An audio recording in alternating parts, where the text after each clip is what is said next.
세상에서 제일 소중한 건 늘 가까이 있지만 우리는 그 존재를 잊고 살아가는 경우가 참 많습니다. 삶의 안식처가 되어주는 가족 이야기를 통해 가족의 소중함에 대해서 다시 한번 생각해 보시죠. 오늘의 주인공, 에세이 마린맘의 신가족주의를 집필하신 박혜자님입니다. 안녕하세요, 작가님. 안녕하세요. 예, 청취자 여러분들에게 직접 한번 소개해 주시죠. 네, 안녕하세요. 마린맘 박혜자입니다. 저는 세 아이의 엄마입니다.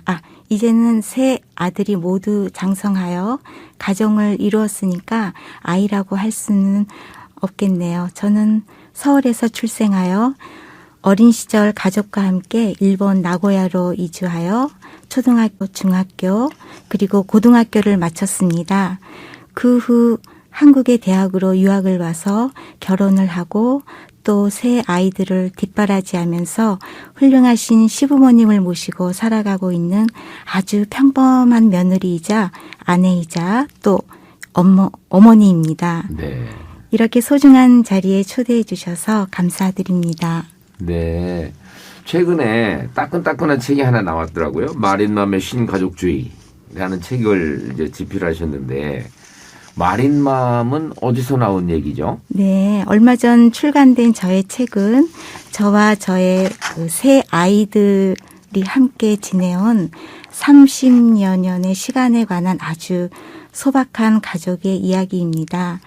우리 사회가 가족의 의미를 다시 이야기하였으면 하는 바람으로 저의 생각을 한번 정리를 해보았습니다. 저의 세 아들들이 모두 대한민국 해병대에서 복무해서 저의 남편이 붙여준 이름입니다.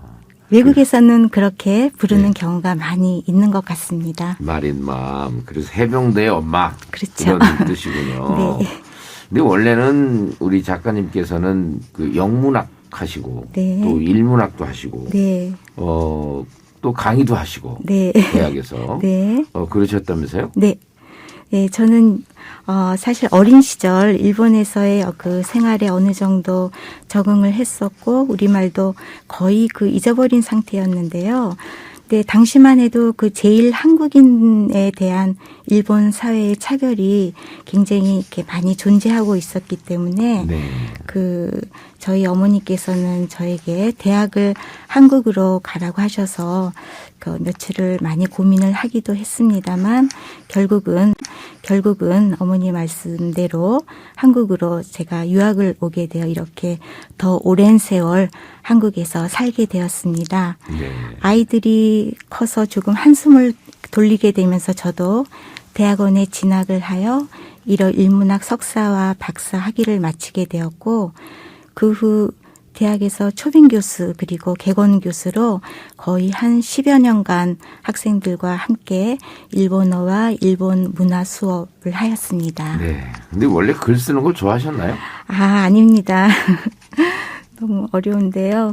젊은이들에게 네. 가족의 중요성을 네. 알리고 싶다. 이렇게 이 책에 나와 있더라고요. 네, 그렇습니다. 예. 그 무슨 계기가 있으셨을 것 같아요. 네, 요즘 특히 그 젊은 세대 안에서 가족의 그 두려움을 네.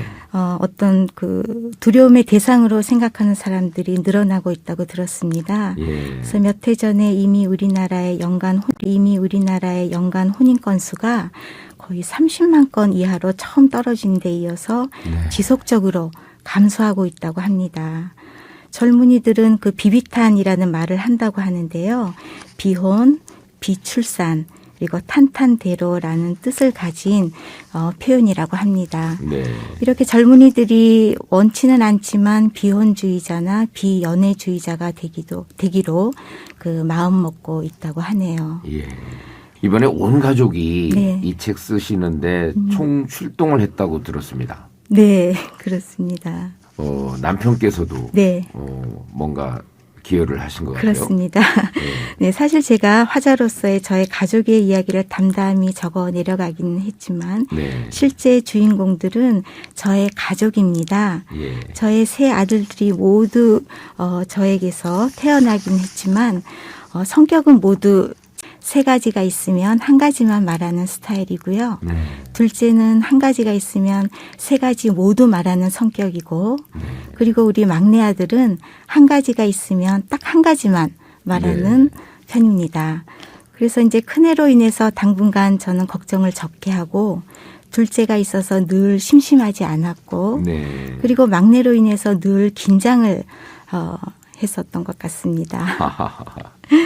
근데 네. 이제 또 우위로는 시부모님들하고 네. 또 작은 아들 내외 네네. 하고 같이 또 사신다면서요? 네, 그렇습니다. 시아버님과 시어머님이 계시고 저의 남편 그리고 다음 달에 결혼을 앞둔 셋째 아들이 살고 있습니다. 네. 네, 결혼을 하게 되면 막내 며느리도 곧 함께 예. 살게 될 예정입니다. 집이 커요? 뭐 그냥 보통 네. 네. 있죠. 네, 현재 그 미국에서 그 박사과정을 마쳐가고 있는 이제 둘째 아들과 둘째 며느리 그리고 또 손녀가 있는데요. 네. 저희 막내 아들 결혼식을 앞두고 지금 함께 와 있어요. 네. 네, 그래서 또 이제 첫째 아들 내외는 저희가 이제 얼마간 함께 지내다가 이번 2월에 아기가 태어났고 네. 친정댁에서 이제 출산 가료 중에 있고요. 그래서 요즘은 이제 외부 일을 줄이게 되면서 저의 24시간 중에서는 잠자는 시간을 제외하면 저는 대부분 내 시간을 그 시부모님을 보살펴 드리고 있고요. 예. 네. 근데 요즘 이렇게 대가족이 함께 사는 네. 게 이제 흔치 않은데 네. 같이 사시니까 좋은 점도 있던가요? 네, 예전에는 뭐 TV 드라마에서 할아버지, 할머니, 손주들이 이렇게 함께 살고 있는 모습이 굉장히 흔하게 이렇게 볼 수 있었는데요. 요즘은 웬만한 집안의 가족 사진을 보면 양가 할아버지, 할머니들과 그 달랑 그 손주 한 명뿐인 가족이 많은 것 같습니다. 네. 근데 할아버지, 할머니와 함께 할 수 있다는 거는 정말 우리가 생각하는 것 이상으로 아이들에게 좋은 그 영향을 준다고 생각합니다. 네. 그렇게 좋은 영향을 주기도 하지만 또 좀 힘든 것도 있긴 있을 것 같아요. 네, 많이 있죠. 힘든 부분도 많이 있는데요. 예. 한국에서의 저의 시집 생활은 처음 몇 년간은 많이 낯설고 굉장히 힘에 겨웠던 기억이 있고요. 지금은 그래도 이제 맏며느리로서의 배짱도 많이 생긴 것 같습니다. 그래서 요즘은 시어머님께 어머니 이건 이렇지 않아요 하면서 제법 이렇게 맞서기도 하는데 것 같습니다. 네, 더욱이 이제 좀 연세가 드시면서 건강에 한층 좀 유의를 하고 계시는데요. 네. 가족들이 네. 또 백두대간 산행을 같이 하면서 더 끈끈해졌다고 들었습니다. 네, 그렇습니다. 돌아보면 가족은 이렇게 함께한 시간만큼의 의미를 서로에게 가지게 되는 것이 아닌가 생각합니다. 그래서 저희 가족이 아주 평범하면서도 또 나름 함께한 특별한 시간이 많이 있었는데요. 그중 하나가 아이들이 초등학교 다니던 시절에 저희 온 가족이 백두대간을 구간별로 해서 함께 산행을 네. 했던 일이 있었는데요. 지리산 천왕봉에서 시작해서 설악산 진부령에서 남한 구간이 종료되는 그 백두대간이 저희 아이들에게는 굉장히 지금까지도 그 가족의 소중함을 느낄 수 있는 그런 산행이었다고 생각합니다. 예. 네. 또 가족들이 네. 주변 분들을 모셔서 가족 음악회도 하신다고요? 네, 그렇습니다. 아이들이 이제 초등학교 시절 주변에 이렇게 친지들을 저녁 식사에 초대해서 식후에 그 깜짝 행사로 가족 음악회를 준비를 많이 하였는데요. 예. 발단은 영화의 그 사운드 오브 뮤직이 있었는데 그 영화에서 어린 그 칠남매가 집으로 초대된 손님들을 위해서 노래하는 모습 아마 그 청취자분들도 기억하실 거예요. 그 영화에 나오는 그 트랙 대령 가족만큼은 아니지만 예, 남편을 포함해서 아이들이 모두 한두 곡 정성스럽게 준비한 음악으로 프로그램도 만들고 그리고 할아버지 할머니 같은 것도 준비를 하고요. 그래서 아이들은 그 당시는 저희가 흔히 뭐 피아노나 바이올린 이런 게 아니라 네. 올겐 연주를 했어요. 풍금. 네, 네. 네, 그래서 이제 그런 연주가 끝나고 성공적으로 이렇게 음악회를 마쳤을 때에는 네. 세 아이가 서로의 이렇게 어깨를 감싸주면서 굉장히 기뻐했던 그런 모습이 아직도 뜨겁게 남아 있습니다. 또 남편분께서는 25년 이상을 네. 자제분들에게 네. 매일 이메일을 쓰신다는데 그렇습니다. 예, 참 대단하시네요. 네, 뭐 거의 빠짐없이 뭐 매일은 아니지만 일주일에 한 4번, 3번 정도는 네. 아이들에게 그리고 이제는 또 새 며느리까지 포함해서 이렇게 함께 이메일을 쓰고 보내주고 있는데요. 예. 아이들이 초등학교 때부터 시작한 이 일과가 벌써 이제 25년이나 되었는데 남편의 이메일 편지가 아이들에게 가족의 어떤 유대감을 갖게 해준 것으로 저는 생각합니다. 네, 그다지 뭐 특별한 내용의 편지는 아니고요. 매일매일 저의 가족의 일상을 서로 이렇게 나누면서 남편은 가끔 그 신문에서 아이들에게 도움이 될 만한 스크랩 같은 그런 좋은 기사를 스크랩해서 첨부해서 보내기도 하였고요. 대체로 뭐 아이들이 남편의 편지에 뭐 친절한 답장을 해주는 건 아니었지만 어쩌다가 뭐 답장이라도 오면은 뭐 용돈이 없습니다. 네. 뭐 뭔가를 또 부탁하는 그런 경우가 많았기 때문에 남편은 뭐 무소식이 희소식이다 이렇게 예. 얘기를 하곤 했죠. 그 박 기자님께서는 네. 새 자녀를 키우시면서 가족 가치 중에 이게 제일 중요하다라고 생각하시는 거를 뭐 요약하기가 쉽지는 않겠지만 네. 요약해 주시겠어요? 네, 뭐 예전에 제법 큰 화원을 찾았던 적이 있었는데요. 아마 젊은 부부가 아주 정성스럽게 화초를 가꾸고 있었던 그런 화원이었어요. 근데 어떻게 그렇게 많은 식물들을 잘 가꿀 수 있을까 많이 궁금해졌었는데 물어보았더니 그 부부는 저에게 이렇게 말했어요. 하루에 5분만 들여다보면 됩니다. 그래서 우리의 그 표현 중에 어떤 양육을 하거나 또는 교육을 시키다라는 그러한 말처럼 아이들을 일종의 대상으로 생각하기가 쉬운데요. 서양에서는 단순히 그 패런팅, 그러니까 부모 역할 네. 정도로 객관적으로 표현을 하고 있습니다. 그래서 아이들을 대상 네. 정도로 객관적으로 표현을 하고 있습니다. 그래서 아이들을 대상이 아니라 주체로 보는 것 같습니다. 네. 네, 그러면 부모들도 훨씬 자녀에 대한 부담이 줄어들 수 있지 않을까 생각합니다. 예, YTN 라디오 이성규 행복한 쉼표. 잠시만요. 이런 사람 또 없습니다. 오늘은 에세이 마린맘의 신가족주의를 집필하신 박 기자님 모시고 이야기 나눠보고 있습니다. 작가님, 네. 이쯤에서는 네. 우리가 노래 하나를 추천받아서 네. 들어보거든요. 네. 어떤 노래를 하나 추천해 주시겠어요? 네, 저는 그 자니스 이안의 Will You Dance라는 Will You Dance. 노래를 좋아합니다. 네. 많이 좋아하셨나요, 평상시에? 네, 이 곡은 사실 어린 시절 그 일본에서 예. 저와 저희 두 남매 동생이 일본에서 그 일본 생활에 적응해 가면서 아주 함께 즐겨보았던 가족 드라마가 있었어요. 네. 그래서 그 드라마의 제목은 기억이 나진 않는데 아마 OST였던 이 음악을 네. 동생들과 함께 귀 기울여서 들었던 추억이 있습니다. 네.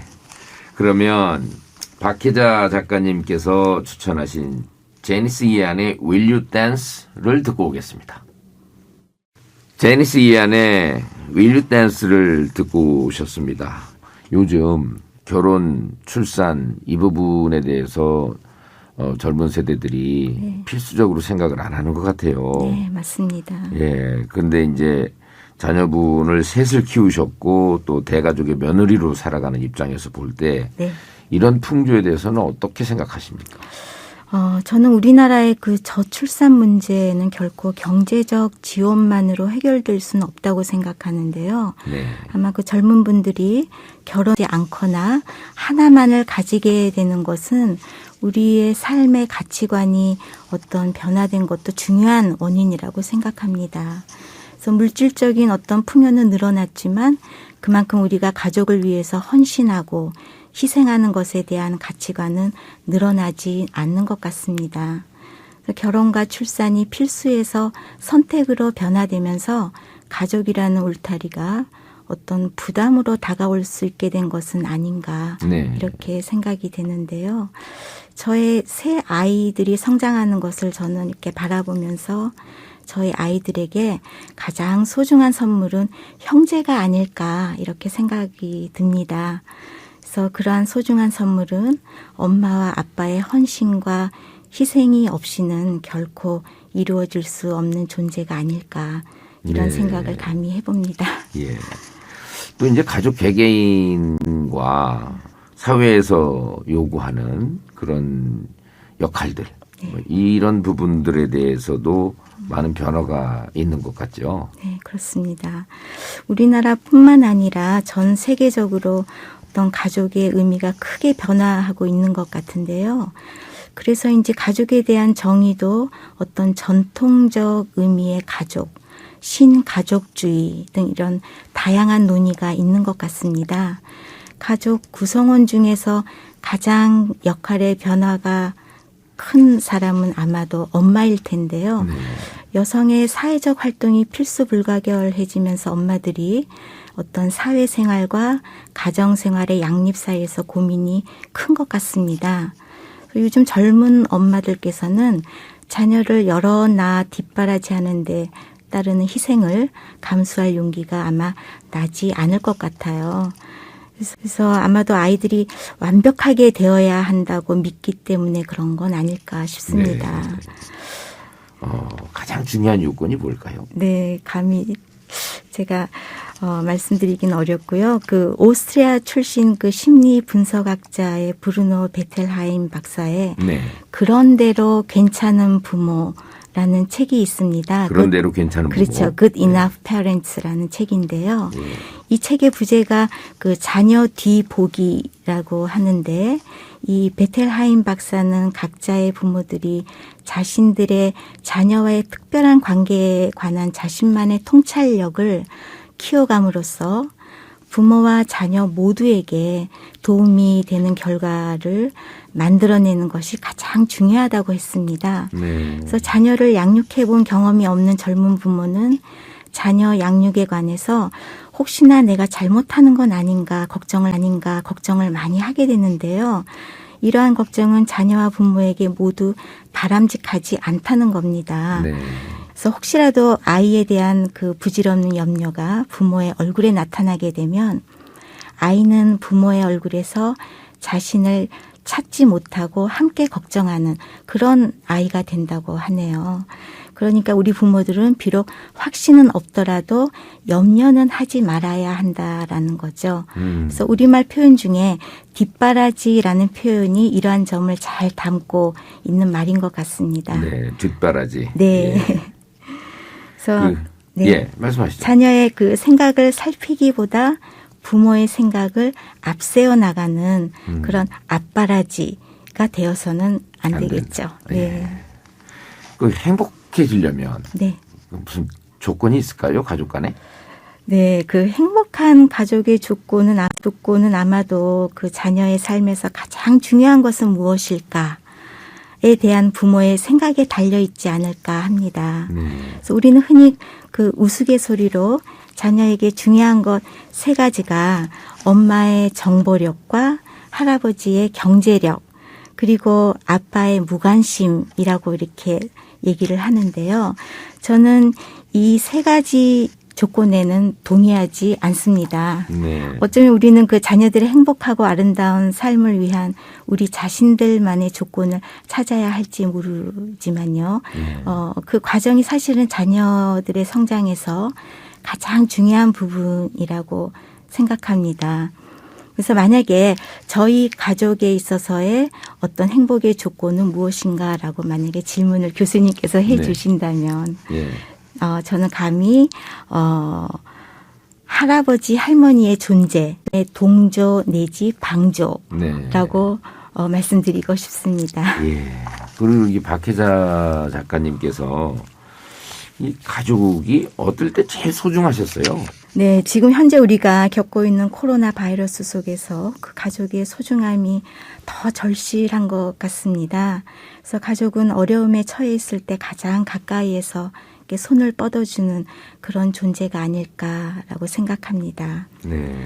네, 세상이 뭐 평온할 때에는 그런 이의 존재가 중요하게 느껴지지 못하고요. 예, 근데 우리 삶이 어려움에 처하게 되면 그때 비로소 우리는 자신을 지탱해 줄 가족의 존재를 깊이 느끼게 되는 것을 알 수 있게 되는 것 같습니다. 예. 요즘 뭐 풍조가 좀 바뀌긴 했지만 그래도 어렵게 가정을 꾸린 젊은 엄마 아빠들을 한테 무슨 메시지를 전하시고 싶으세요? 네, 요즘 뭐 자녀를 낳아 잘 성장하게 하는 것이 점점 더 어려운 일이 되어가고 또 세상은 더 경쟁이 심해지고 아이들에 대한 부모들의 생각도 많아지는 것 같습니다. 네. 그래서 아이들은 또 얼마나 힘들까요? 돌아보면 저희 새 아이들이 성장해온 지난 세월들이 정말 꿈만 같고요.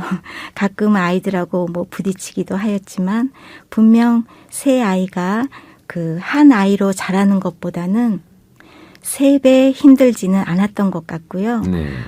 행복은 분명히 3배 이상이었다고 저는 생각합니다. 네. 그래서 저희 새 아이의 성장 후일담이 둘째, 셋째를 낳을까 고민하는 그 젊은 엄마, 아빠에게 작은 용기를 드렸으면 하는 그런 바람입니다.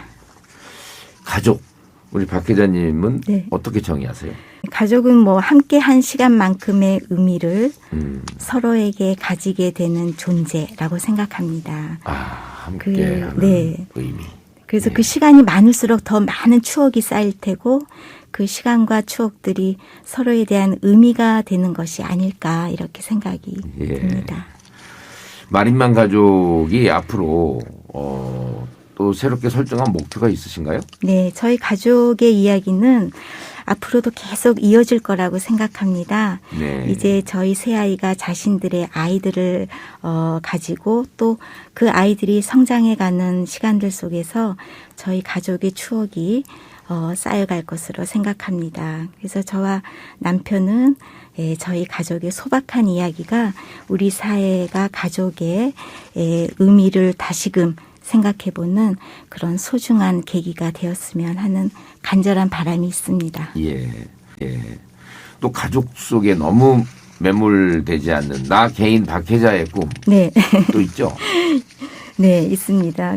저희 막내가 이번 회사에서 함께 일하시는 여성 팀장님께서 저의 그 책을 선물해 드렸는데요. 네. 그분께서 자녀가 한 명 있으신데 둘째를 가지고 싶은 마음이 생겼다라고 이렇게 전해 들었습니다. 네. 근데 저희 책을 통해서 단 한 명의 생명이라도 더 태어날 수 있다면 정말 놀라운 일일 것 같습니다. 네. 그렇게 해서 저희 가족의 이야기가 우리 사회에서 가족이 불어나는데 기여할 수 있다면 정말 좋을 것 같아요. 네. 또 가족을 벗어나서 아시아 청년문화교류에도 앞장서시면서 이제 국제문화교류원을 한번 설립해 보겠다라는 또 계획이 있으시다면서요? 네, 그렇습니다. 몇 해 전에 그 아시아권의 학생들을 우리나라에 초청해서 한국 대학생들과 학생 교류를 한 적이 있습니다. 그래서 여러 나라의 청년들이 서로 자신의 주거 공간을 교환해서 오고 가고 할 수 있는 프로그램을 기획하고 있습니다. 네. 준비 시간은 한 2년 정도는 필요할 것 같은데요. 특히 현재 그 어려움을 겪고 있는 한국과 일본의 청년들이 네. 서로 교류하게 되면서 양국의 그 미래 관계가 좋아졌으면 하는 그런 바람이 간절합니다. 네. 이런 사람 또 없습니다. 에세이 마린맘의 신가족주의를 집필하신 박혜자님과 함께 이야기 나눠봤습니다. 박희자 작가님 좋은 말씀 대단히 감사합니다. 네, 고맙습니다. 네, 이런 사람 또 없습니다는 YTN 라디오 홈페이지와 유튜브를 통해서 다시 들으실 수 있습니다.